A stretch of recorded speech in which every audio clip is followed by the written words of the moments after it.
a live studio, a simple African pendant, and the moment one of America's most revered actors made daytime television hold its breath. It began not with music or applause, but with silence, not comforting, but heavy, warning. The kind of silence that coils in the air before something fractures, thick, electric, expectant. The set of The View shimmered under the polished studio lights, but their glow seemed to stop short of the man seated just left of center. Morgan Freeman sat motionless, his eyes calm, his posture steady, exuding a quiet gravitas. Tucked beneath the collar of his simple navy shirt was a small pendant shaped like the continent of Africa, worn, unpolished, its edges softened by time, yet profoundly meaningful. He looked different from the Morgan Freeman of red carpets or movie screens, older, quieter, more grounded, as if the weight of his years had distilled him into something sharper, more real. He wasn't there to pitch a film or charm an audience. He came carrying something heavier, legacy. Across from him, Whoopi Goldberg leaned forward in her chair, her smile a touch too wide, practiced but tinged with anticipation. She knew what she was about to say, and so did he. "So, Morgan," she began, her tone light but with an undercurrent of tension, "you're still wearing that little Africa chain. I mean, no offense, but haven't we moved past that?" A ripple of cautious laughter slipped through the audience, uncertain, hesitant, the kind of laugh that checks if it's safe to continue. Morgan didn't stir, didn't blink. He held her gaze long enough for the air to thicken, the tension to shift. Then, slowly, deliberately, he reached up and pulled the pendant into view. It caught the light, not shiny, not flashy, just honest, its tarnished edges a testament to its history. "This was my father's," he said, his voice deep and resonant, like a low tide moving over stones. "He wore it every day until he passed. My grandfather wore it before him in Mississippi, when he couldn't vote, couldn't sit at the same counter as others, and before that, my great-grandfather wore a carved version of this, in a country where some still say we don't belong." The room didn't just fall silent, it collapsed into itself. A co-host shifted uncomfortably in her seat, her hands fidgeting with a pen. A floor manager backstage whispered urgently, "Cut to commercial." The director didn't move. Not yet. Not in this moment. "So, no," Morgan continued, his voice steady, unyielding. "We haven't moved past it. We carry it." He rolled the pendant gently between his fingers, not for effect, but as if it were woven into his very breath. "I don't wear this for nostalgia," he added, his tone measured but piercing. "I wear it because history doesn't vanish just because it makes people uneasy." No one spoke. No one dared. The audience, many of whom had come expecting the warm, narrating voice of Morgan Freeman, realized they were witnessing something else entirely. Not a performance, but a presence, raw and unfiltered. Whoopi blinked once, then let out a quick, awkward chuckle, trying to claw back the lightness. "Well, that got heavy real quick," she said, her voice straining to keep the show's rhythm. But the rhythm was gone. Something had changed in the room, in the air. Morgan hadn't come to charm or deflect. He hadn't come to play the game of daytime banter. He came to hold a line, to stand in a truth that didn't bend. And truth doesn't shout. It sits, unapologetic, unshaken, undeniable. 2 days earlier, an email had arrived without fanfare. Subject line: "The View invites Mr. Freeman for a conversation on legacy and American values." It seemed innocuous, but his longtime publicist, Clara, wasn't convinced. "They're not inviting you to talk," she said, squinting at her laptop in their small downtown office. "They're setting you up for a trap." Morgan stood by the window, hands clasped behind his back, gazing out at the city skyline, its jagged edges softened by dusk. He didn't respond right away, his silence a familiar signal that he was weighing something deeper. "They want the Morgan from the narrations," Clara pressed, her voice tight with concern. "The wise, safe voice, the one they can package into a soundbite. But if they push the right button, they're hoping for a clip. They're banking on you slipping into something they can spin." Morgan turned, his face calm but resolute, the lines etched by decades of experience catching the fading light. "Then maybe," he said softly, his voice like gravel and honey, "I show them what steadiness looks like." He reached into a desk drawer and pulled out a small cloth pouch, its fabric worn from years of handling. Inside was the African pendant, its edges smoothed by the sweat and memory of generations. "My father gave this to me when I landed my first role," he said, holding it up. Told me, don't let their lenses change your North Star. He traced the pendant's outline with his thumb. I'm not going to fight, he added, but I'm not walking in empty-handed either. Clara exhaled, sitting back slowly. Then do it your way, she said. No handlers, no script, just you. By morning, the internet was already alight with speculation. Why is Morgan Freeman doing The View? What's he promoting? They're going to bait him into a political moment. He's too old school to keep up. He read none of it. The ride to the studio was silent, the pendant tucked beneath his collar, his mind not on answers but on presence. The car pulled into the back lot, and he stepped out alone. No entourage, no PR shield. The crew greeted him politely, some visibly surprised by his lack of armor. He nodded, walked to the stage, and waited. No makeup touch-ups, no pre-interview rehearsal. Truth doesn't need a run-through. The red light blinked live. The set looked like every other daytime talk show. Soft, clean, curated for comfort. But what followed would crack that gloss open like a shell, exposing something raw beneath. Morgan Freeman didn't come to perform. He came to remind them who he was and where he came from. The co-host flashed a wide, practiced smile, trained for banter with clear boundaries. But Morgan remained still, his posture unshaken, his eyes steady, the pendant catching a faint glint of studio light beneath his collar. He wasn't scanning the cameras or playing to the crowd. He was simply there. Whoopi leaned in, her grin practiced but eager, like someone stepping onto familiar ground. So, Morgan, she said, her tone playful but loaded, you've played presidents, scientists, even God himself. The audience chuckled on cue, comfortably distant.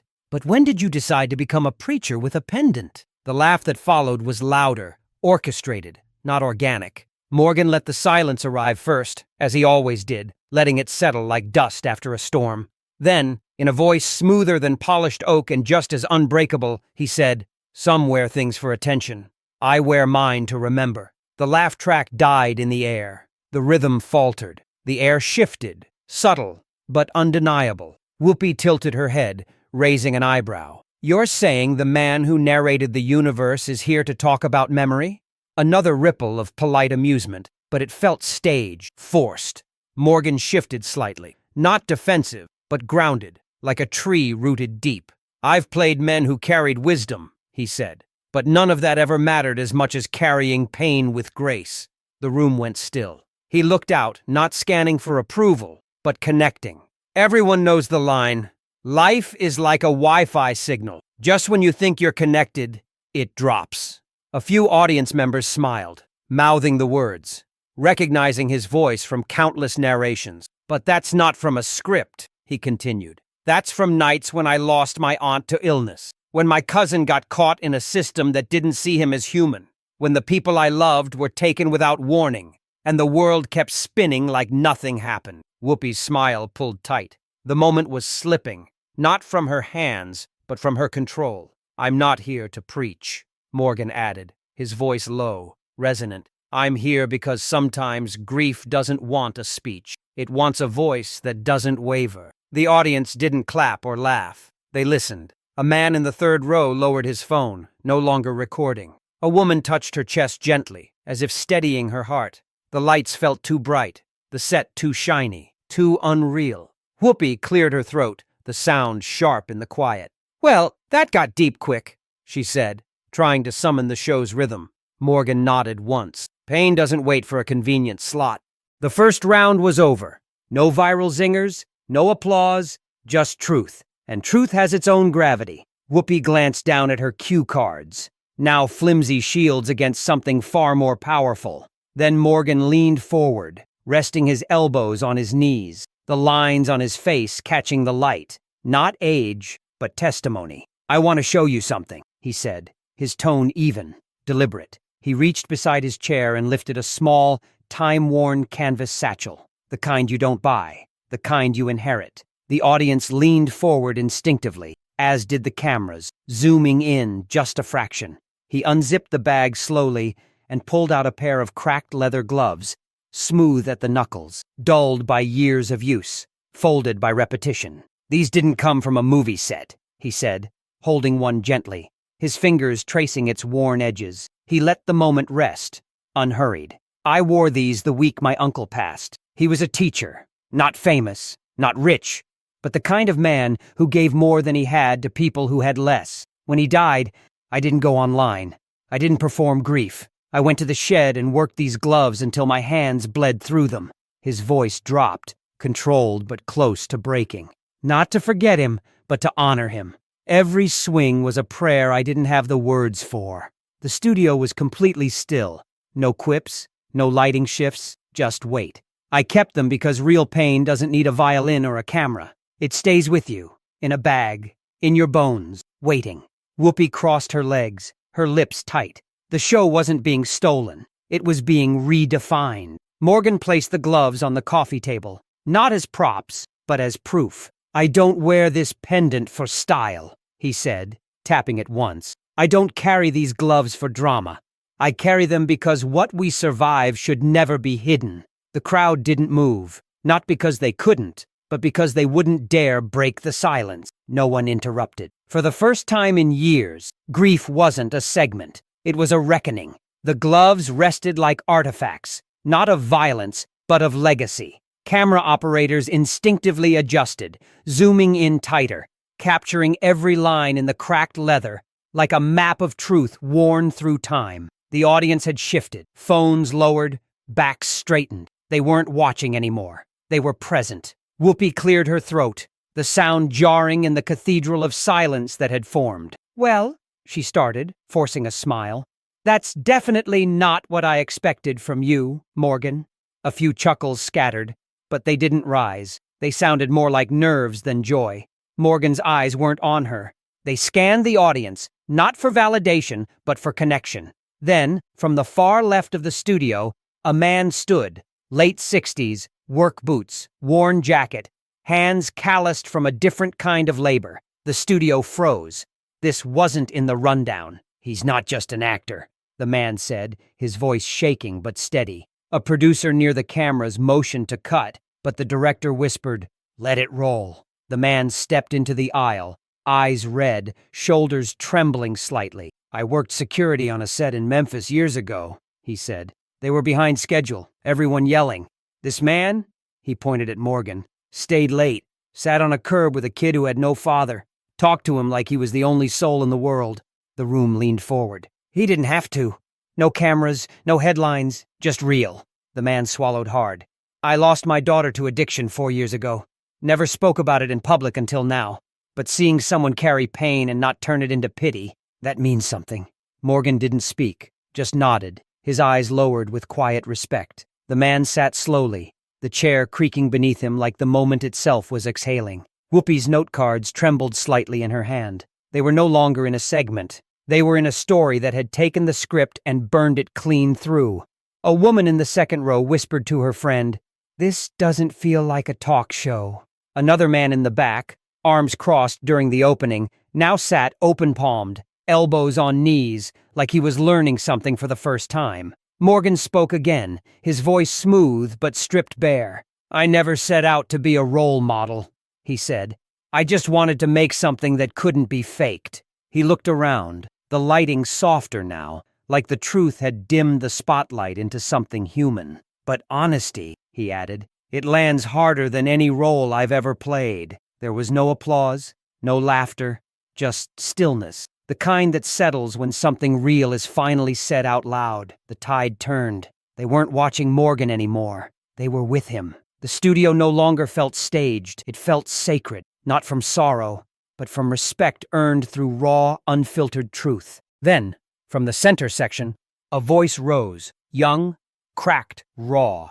Not a heckle, not a question, but a confession. Heads turned. Even Morgan looked up, not startled, but focused. A young man, early 20s, hoodie sleeves pushed up, hands gripping the fabric like it was his only anchor, stood slowly. He didn't wait for a mic or permission. "I used to believe in meaning," he said, his voice unsteady but clear, "in something bigger. My mom told me we come from survivors, that our story doesn't start here but long before this country ever gave us a name." Morgan listened, still as stone. "But then my sister died," the young man continued, eyes glassing over, "and everything felt like a joke, like God was gone, like none of it mattered." He looked straight at Morgan. "But then you talked about the gloves, the pain. You didn't try to make it pretty. You didn't try to save it. For the first time in a long time, I want to believe again. Not fully, but I want to. It wasn't applause-worthy. It wasn't viral. It was brave. Morgan didn't react dramatically. He stood and, for the first time, stepped toward the crowd. Not as a star, but as a man who had also stood in the fire. He stopped 2 rows away. No music, no lighting cue, just presence. "Then you've already started," he said, his voice a low rumble, steady and warm. The young man's breath caught, but he didn't falter. Morgan turned back to the audience, his voice carrying, not louder, but deeper, fuller, anchored. "I didn't come here to change minds," he said. "I came because sometimes somebody out there needs to hear a voice that sounds like survival." The young man sat slowly, hands shaking as if the weight of honesty had finally been allowed to settle. The row around him didn't pat his back or call him brave. They reached out, not to comfort, but to connect. Whoopi didn't speak, her eyes on Morgan, no longer searching for a follow-up or a punchline. What flickered there was harder to name. Discomfort, maybe regret, maybe something starting to crack open. Morgan returned to his seat, the pendant gleaming softly against his chest, the gloves now anchors, not relics of pain. Somewhere in the studio, faith stirred, not religious, not doctrinal, but human, quiet, enough. The silence lingered like fog, not empty, but sacred. Whoopi flipped her note cards once, then twice, her voice tighter when it returned. "So what now?" she said, an edge behind the words. "You come in here with gloves, pain, and quiet storms, and suddenly you're some kind of preacher?" The tone was half laugh, half dare. Morgan didn't blink, didn't flinch, just stayed. "I didn't bring stories," he said calmly. "I brought what's real." The tension coiled again, not from him, but from her. Whoopi pressed in, frustration cracking her voice. "Come on, Morgan. You've played Mandela, God, the voice of the cosmos, and now we're supposed to believe this is just you?" She shook her head, trying to pull the moment back. "Sounds like you're clinging to something." The room chilled, a cold stillness settling in. It was too much, too late to take back. Morgan let her words fall like dust after a roof caves in, then spoke, soft but unshakable. "Grief doesn't vanish because the cameras stop rolling. I'm not clinging to pain. I'm carrying it, because pretending it didn't happen is the real performance." A few people in the audience nodded slowly. A woman near the back whispered, "That's real." Morgan continued, "I'm not holding on to anything. I'm carrying what pretending erases." Whoopi opened her mouth, then closed it again. She was no longer guiding the moment. She was inside it now, like everyone else. The pages in her hands no longer applied. A co-host, silent until now, spoke softly but clearly. "He's not wrong." Whoopi glanced sideways, then back at Morgan. The smile she wore at the start was gone, replaced by something raw. Not defeat, but disarmament. Something in her dropped its guard. Morgan leaned forward. "I didn't come here to fight," he said steady. "But I didn't come to stay silent either." This time, no one mistook him for a performer. No one thought the gloves were props. No one imagined the pain was rehearsed. For the first time, the host looked like the guest, and the guest like a mirror they didn't expect to face. The weight of what had been said hung in the air like incense, heavy and lingering. Whoopi sat frozen. The rhythm of her show shattered. Her note cards, now broken armor, lay limp in her lap. Then it happened. A faint beep, a flicker. The screen behind the set, meant for sponsor banners and bland transitions, suddenly changed. A backstage tech had triggered the wrong file. Too late to undo. In bold white text on black, "I'm a Marine. I lost my best friend in Iraq. I was going to end things tonight, but watching Morgan talk about pain like it's not weakness, maybe I'll wait one more day." The room inhaled all at once, a soundless gasp, hundreds of heartbeats suspended together. Morgan turned towards the screen. He didn't blink, didn't act. He felt. You could see it, not in his expression, but in how still he became, as if the moment had anchored him to the ground. Whoopi looked at the screen, her mouth barely open. She started, then stopped. Her voice, once sharp and composed, was now human, stripped bare. Morgan stood, his eyes locked on the camera, speaking not to the room, but to one person in a quiet place, holding on by a thread. "If you're watching this," he said, his voice low, anchored, "I don't know your name, and I don't know what you've been through. He glanced down at the gloves beside him, then back up, his voice carrying something heavier than any roll. "But I know what it's like when pain feels like it owns the whole room." A hush rolled across the studio like a veil being lowered. Even the camera crew, seasoned veterans of live TV, had stopped moving. "You don't have to believe in me," Morgan continued, stepping forward just a little, as if to close the impossible distance between him and someone he might never meet. "But believe in the fact that you're still breathing, and that is not nothing." His voice nearly broke, but never lost its footing. "Don't walk away from this world just yet. Not until you've swung back at least once." Silence, but not empty, sacred. Whoopi blinked rapidly, her hand reaching for her water glass but not drinking, just holding it like an anchor, like a question she wasn't sure she deserved to ask. In the control room, no one reached for the cut switch. No one suggested a commercial. It didn't feel like television anymore. It felt like church, or a battlefield, or both. The screen behind them slowly faded to black. No music, no outro, just the still image of a man who hadn't come to act, and a message that wasn't meant to air, but was needed more than anyone realized. Morgan didn't sit back down. He stood, one hand resting gently on the gloves, the other brushing the African pendant still hanging from his chest. He didn't look triumphant, only grounded, as if the earth itself held him steady. No one said, "Wow." No one clapped, and that said everything. Then, one by one, the audience stood, not for applause, not because they were cued, but because they couldn't stay seated anymore. A woman near the front pressed her arms to her chest, protecting something fragile. A man in the third row, who had folded his arms in skepticism an hour earlier, now unfolded them as he rose,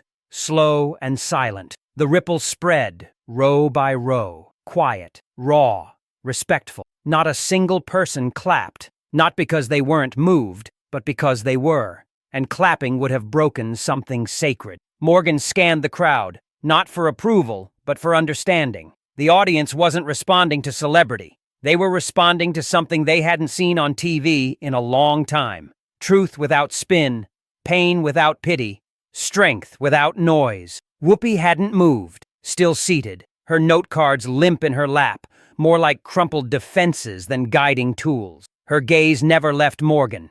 There was no defiance anymore, only reflection, recognition, maybe even repentance. "You didn't come here to win anything, did you?" she said, barely audible. Morgan shook his head, slow and solid. "No, I came because somebody might be watching who needs to know they're not crazy for still feeling something." A pause, not awkward, but reverent. Then, without warning, Whoopi stood. Not to reclaim her place, not to perform support, but because you don't stay seated in a moment like this. The room was utterly still, not out of fear, but out of respect. Morgan took a deep breath, controlled, and sat down, not because it was over, but because it had landed. The gloves still sat beside him, but they no longer looked like remnants of sorrow. They were proof that some wounds don't heal by being hidden. They heal by being seen, for the first time in years. The view had nothing left to argue, nothing to spin, nothing to brand. Just a room full of people standing for a man who reminded them that feeling doesn't make you weak, it makes you real.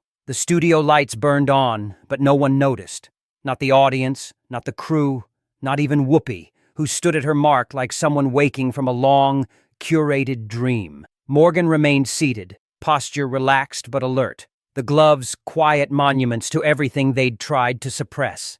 Backstage, producers whispered, scrambling to figure out how to end it, but no one dared touch the feed. This wasn't a viral moment, it was a human one. Morgan turned to Whoopi, not with triumph, but with something heavier, mercy. She looked down at her cue cards, now useless, like scripts after a revolution. "I didn't mean to mock you," she whispered, her voice no longer smooth but honest, raw. "Sometimes we get so good at talking, we forget how to listen." Morgan nodded once. "We all do, at once." He picked up the pendant at his chest, rolling it between his fingers like prayer beads. "You know what I realized?" he said. "People aren't afraid of pain. They're afraid of being the only one feeling it." He looked at the gloves, then picked one up, holding it gently. "I carried this for years, thinking it made me strong. But it wasn't the glove. It was the fact I kept swinging even after I got tired." He leaned forward, slowly placed the glove into Whoopi's hands. She held it like a history book she hadn't read, a weight she wasn't sure she'd earned.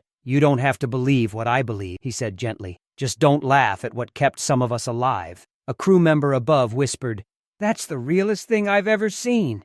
Morgan stood, giving the audience one small nod, not a bow, but a gesture of respect, an offering. Then he turned back to Whoopi one last time. "I didn't come here to be understood," he said. "I came to remind people it's okay to feel, even when the world tells you not to." He didn't shake hands or wave. He simply walked through the silence, through the camera light, through the space that used to be a studio, now something entirely else. At the edge of the stage, he paused, his voice just loud enough for the room to hear. "Sometimes you don't need to win the round. You just need to stay standing." The screen faded to black. No outro music, no applause, just one image. The gloves, the pendant, the table, and beneath it, a truth. Strength isn't loud, it endures. But the moment didn't end there. As Morgan stepped off the stage, a murmur rippled through the audience. Not loud, but alive, like the first stirrings of a tide. A woman in the back, her scarf pulled tight around her shoulders, stood and spoke. Her voice soft but clear. "My grandmother wore a pendant like that," she said, unprompted. "She said it was her way of carrying home, no matter where she was." Heads turned, not in judgment, but in recognition. Morgan paused at the stage's edge, listening. "She passed last year," the woman continued, her voice catching. "I didn't know how to talk about it until now." Morgan turned slightly, his eyes finding hers across the room. He didn't speak, but his nod was enough. An acknowledgement, a bridge. Another voice rose, this time from the right, an older man with a cane, his voice gravelly but firm. "I served in Vietnam," he said. "Lost half my unit. Never talked about it, not even to my kids. But you standing there saying pain's not something to hide, that's the first time I felt like it's okay to say it out loud." The room held its breath again, not out of shock, but reverence. Morgan's face didn't change, but his eyes softened, carrying the weight of their words.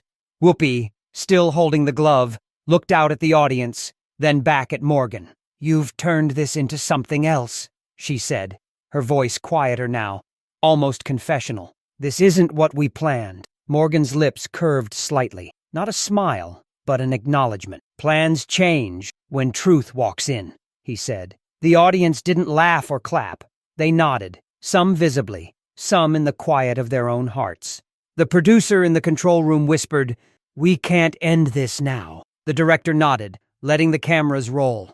The set, once a stage for light banter, had become a space for something else. A reckoning, a gathering, a moment where pain and truth weren't just acknowledged, but shared. Morgan stepped back to the center of the stage, not to reclaim the spotlight, but to hold the space. "I didn't come here to fix anything," he said, his voice steady, resonant. "I came because sometimes the hardest thing to do is to keep carrying what's heavy, but you don't carry it alone." He looked out at the audience, his eyes lingering on the woman with the scarf, the man with the cane, the young man in the hoodie. "Every one of you has a story," he said. "Maybe it's a pendant, maybe it's a glove, maybe it's just a memory you've been afraid to touch. But don't let the world tell you it's too heavy to carry. It's yours, it's real, and it's enough." The room was still, but it wasn't empty. It was full, brimming with something unspoken but deeply felt. Whoopi set the glove down gently, as if it were sacred. "I don't know how we come back from," she said, her voice soft, no longer performing. Morgan looked at her, his gaze steady but kind. "You don't come back," he said. "You move forward." And with that, he stepped back, the pendant catching one last glint of light, the gloves resting like silent witnesses. The audience remained standing, not out of obligation, but because they were part of something now, something that didn't need a script or a cue to endure. The screen faded to black, the image of the gloves and pendant lingering like an echo. No music, no applause, just a truth that refused to be confined to a segment. Strength isn't loud, it endures, and sometimes it changes everything.